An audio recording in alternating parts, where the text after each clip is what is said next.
Kritis dari kelas 8B SMP Negeri 3 Bantul. Selamat menyaksikan.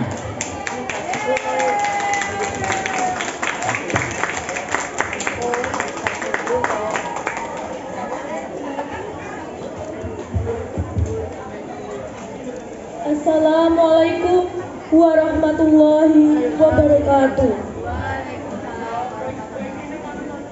Kelas 8B Studio mempersembahkan pagelaran kolosal pertama dalam sejarah yang menampilkan pertunjukan tentang misteri di balik nama Pantai Parangtritis. Kisah tentang asal-usul legenda spiritual yang hidup di masyarakat Jawa yang berhubungan dengan Raden Parangtritis dan Kanjeng Ratu Kidul, penguasa Laut Selatan. Saksikanlah pertunjukan spektakuler kami hanya di Teater SMP Negeri 3 Bantul by 8B Studio. Selamat menyaksikan. Misteri di balik nama Pantai Parangtritis. Pada zaman dahulu kala, di tanah Jawa yang makmur dan penuh kedamaian, berdirilah dua kerajaan besar yang hidup dalam persaudaraan, Kerajaan Mataram dan Keraton Ngayogyakarta. Setiap tanggal 1 Suro, rakyat dan bangsawan bersatu dalam upacara labuhan, mempersembahkan rasa syukur dan penghormatan kepada alam semesta. Namun, di balik ketenangan itu, badai mulai bergulung di Laut Selatan. Kerukunan yang dulu menenangkan hati perlahan terkoyak semenjak sang penguasa Laut Selatan, Nyai Roro Kidul, menuntut tumbal sebagai penebus janji kuno. Dan kini bencana mengintai karena Keraton Ngayogyakarta telah lupa menunaikan kewajibannya kepada Sang Ratu Pantai Selatan.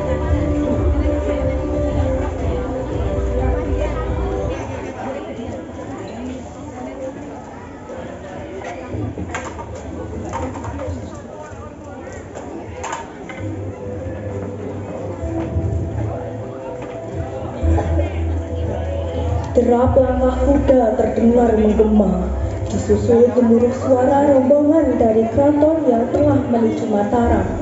Bunyi gerbang kerajaan yang terbuka menandakan prajurit Mataram tengah menyambut kedatangan rombongan Keraton Ngayogyakarta dengan penuh hormat.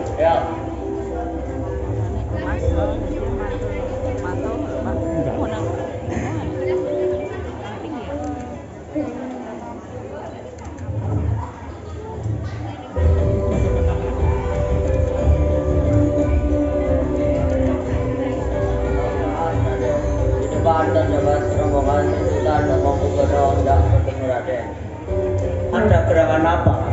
Mereka datang jauh-jauh kemari, wahai Patih. Mereka hendak membicarakan keluh kesah keadaan Keraton Ngayogyakarta saat ini. Baik Patih, mohon antarkan aku menemui Sri Sultan sekarang juga. Baik Raden, mari saya antarkan.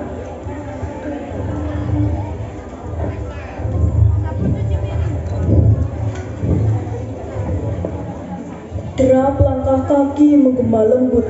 Semakin dekat ke ruangan tempat Sri Sultan menanti dengan penuh harap kehadiran Raden Sanjaya.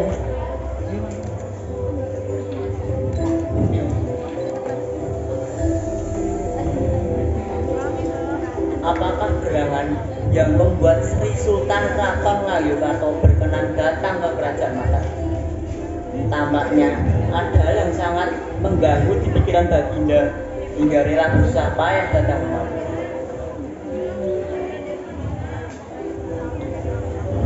Keraton Ngayogyakarta dulu hidup dalam ketentraman. Namun semenjak Nyai Roro Kidul bersemayam dan meminta persembahan setiap tanggal 1 Suro. Kemarin adalah tanggal 1 Suro dan hamba lupa kemudian saji untuk beliau.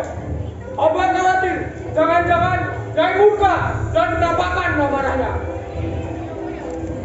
Jika begitu, apa yang bisa hamba perbuat untuk membantu Baginda dan Keraton Ngayogyakarta? Apabila Raden berkenan, hamba hendak membawa Raden untuk menghadapi Nyai Roro Kidul supaya tentraman Keraton Ngayogyakarta dapat kembali damai. Jika itu beritanya, saya siap lakukannya.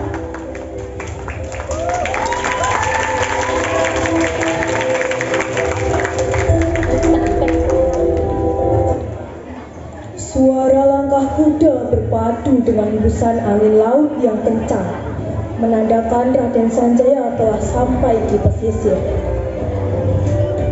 Wahai kuasa laut selatan Nyai Roro Kidul, tundukkan lututmu di hadapanku.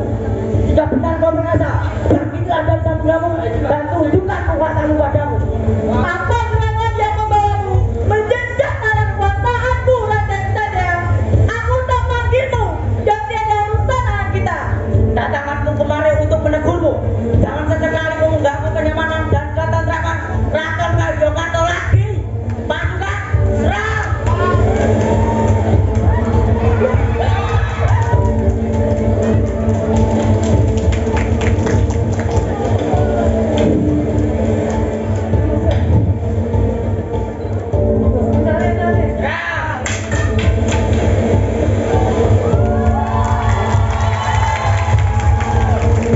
Wahai Raden Sanjaya, kau menantang kekuatan Laut Selatan. Bersiaplah, sebab sumpahku harus kutegakkan. Lakukan apa yang kau mau, Nyai. Aku tak akan gentar.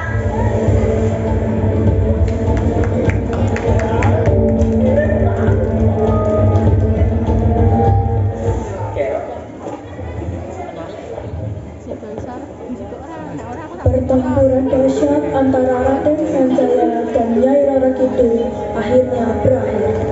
Laut kembali tenang, langit seolah memaafkan bumi. Sejak hari itu, Keraton Ngayogyakarta diselimuti kedamaian dan ketentraman yang lama dirindukan. Namun, kedamaian itu tak berhenti di situ. Tuhan menyediakan kabar yang mengguncang seluruh istana. Dengan kebahagiaan, Permaisuri Raden Sanjaya mengandung anak pertama. Raden Sanjaya bersama permaisurinya duduk sejajar dengan Sri Sultan Hamengkubuwono I. Sang permaisuri dan putra-putri kerajaan, suasana tampak hangat dalam perbincangan mereka.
Dengan senang hati Raja, ini dapat mengingat dua keakraban kerajaan Keraton dan Mataram.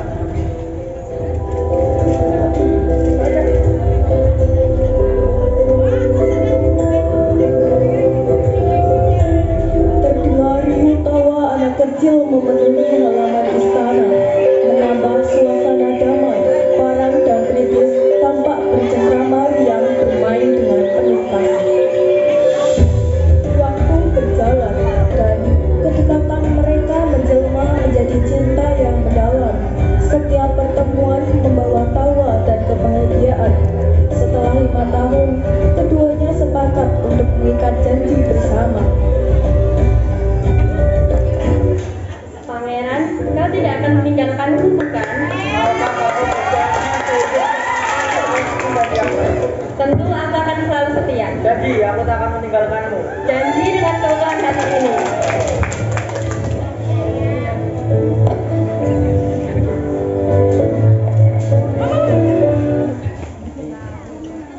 Melihat kedekatan parang dan kritis, hati Raden Sanjaya diliputi kegelisahan. Ia teringat pada sumpah Nyai Roro Kidul di masa lalu, namun berusaha menenangkan diri karena parang masih berusia 6 tahun. Waktu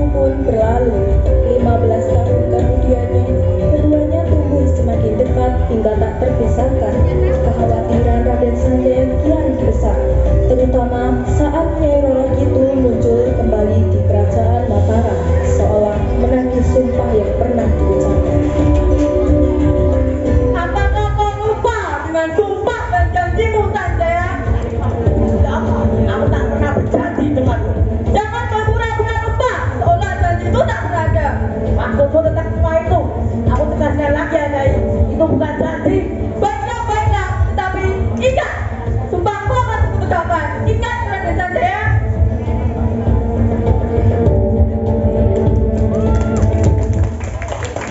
Pangeran Parang menghampiri Raden Sanjaya yang sedang duduk di halaman kerajaan.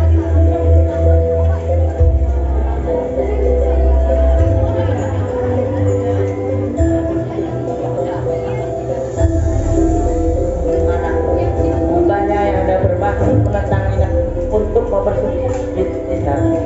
Tapi ayah benar-benar mengkhawatirkan keselamatan anakku. Kenapa ayah? Kenapa harus itu yang ayah minta? Ayah benar-benar mengkhawatirkan keselamatanmu anakku. Ayah, kan aku sekarang menjaga Duraka ayah. Ayah mohon sekali lagi padamu nak. Ayah tidak pernah meminta apa-apa darimu. Ayah hanya mohon sekali ini saja nak. Ya sudah ayah, sekarang pergi dulu.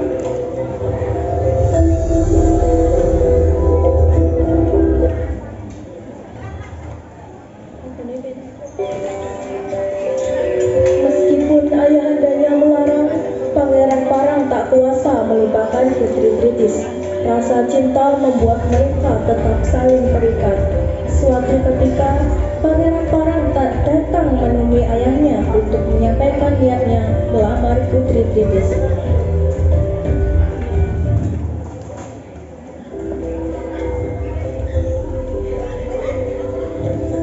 Ayah, mohon merestui Pangeran Parang dengan Putri Tritis.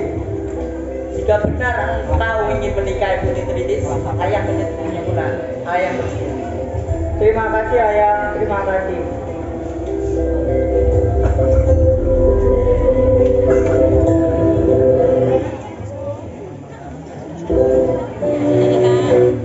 Terdengar suara gamelan yang menandakan pernikahan adat Jawa.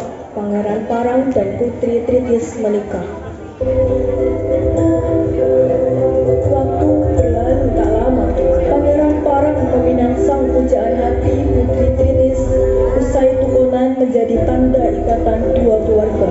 Ijab kabul pun digelar dengan hikmat. Resepsi megah menjadi saksi bersatunya dua insan itu.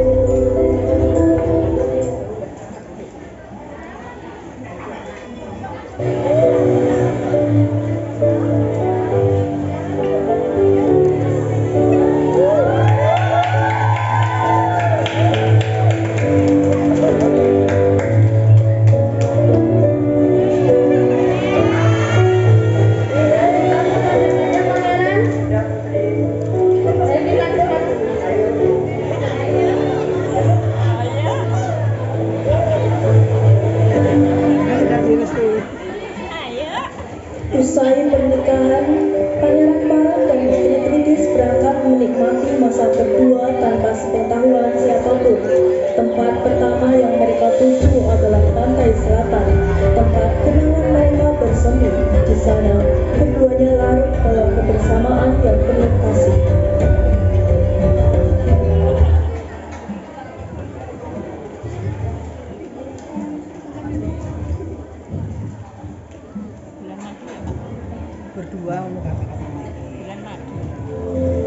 Aku sungguh mencintaimu, Pangeran. Semoga kita kelak hidup semati seperti janji yang kita lakukan dulu. Namun, siapa sangka, tepat ketika Pangeran Parang dan Putri Tritis saling mengucap janji cinta, tiba-tiba gelombang besar datang menyambar. Pangeran Parang terseret ombak menuju tengah lautan. Putri Tritis pun panik dan segera berlari melaporkan kejadian itu kepada Raden Sanjaya.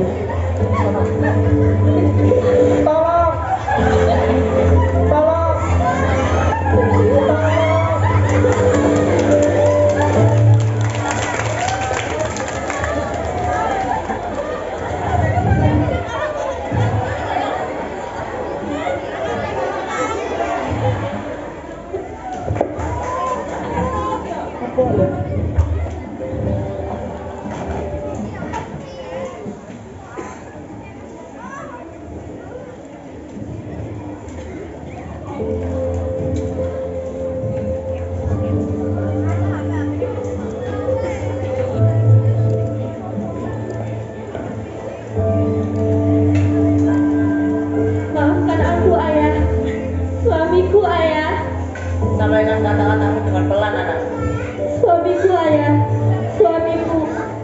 Perahu terbawa gelombang ombak pantai selatan.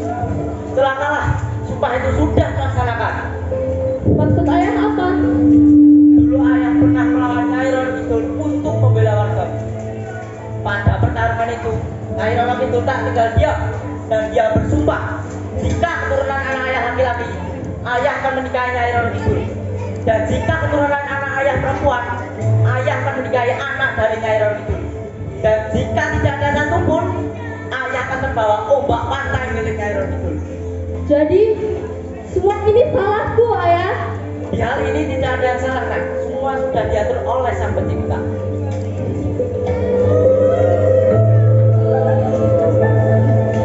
Di kerajaan Mataram, Raden Sanjaya tampak gelisah mencari keberadaan Parang. Parang, anakku, kau di mana, Nak? Parang, kamu di mana, Nak?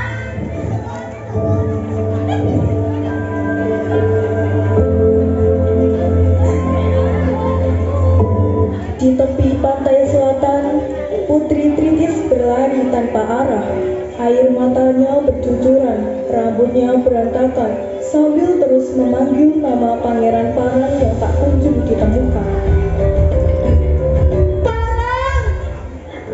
Suamiku tercinta! Di mana kau? Bukankah kita telah bersumpah untuk selalu bersama sampai semati?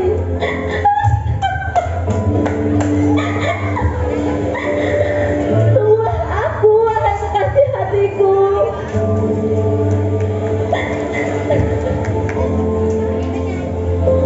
Gemuruh ombak dan hembusan angin laut terdengar kuat saat Raden Sanjaya bersama istri dan para pengawal tiba di pantai selatan.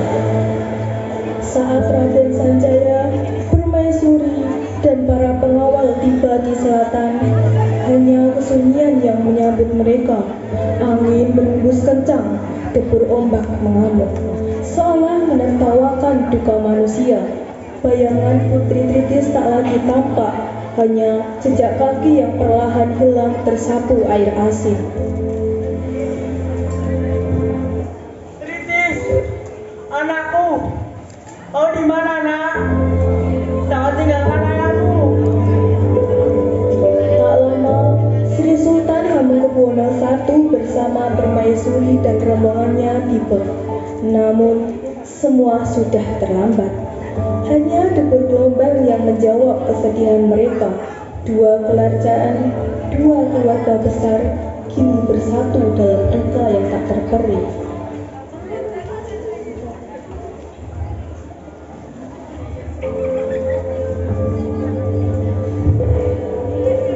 Wahai Laut Selatan, engkau telah mengambil dua jiwa suci dari Parang dan Tritis. Jika benar itu takdir Sang Pencipta, biarkanlah cinta mereka abadi di pelukanmu. Sejak saat itu, pantai ini disebut Parang Tritis, tempat di mana cinta sejati menolak berpisah, meski maut memisahkan. Dan sejak peristiwa itu pula, Nyai Roro Kidul tak pernah menampakkan diri lagi. Mungkin karena telah mengambil apa yang menjadi takdirnya.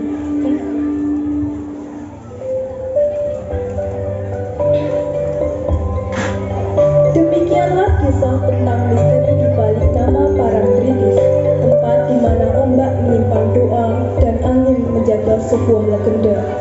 Kisah ini mengingatkan kita bahwa setiap jejak manusia akan selalu dipeluk alam dan setiap nama memiliki cerita.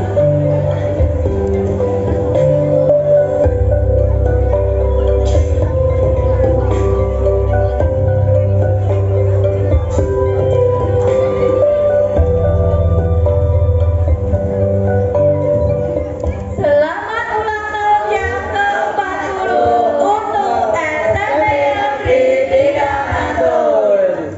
Selamat Bina Kreatif.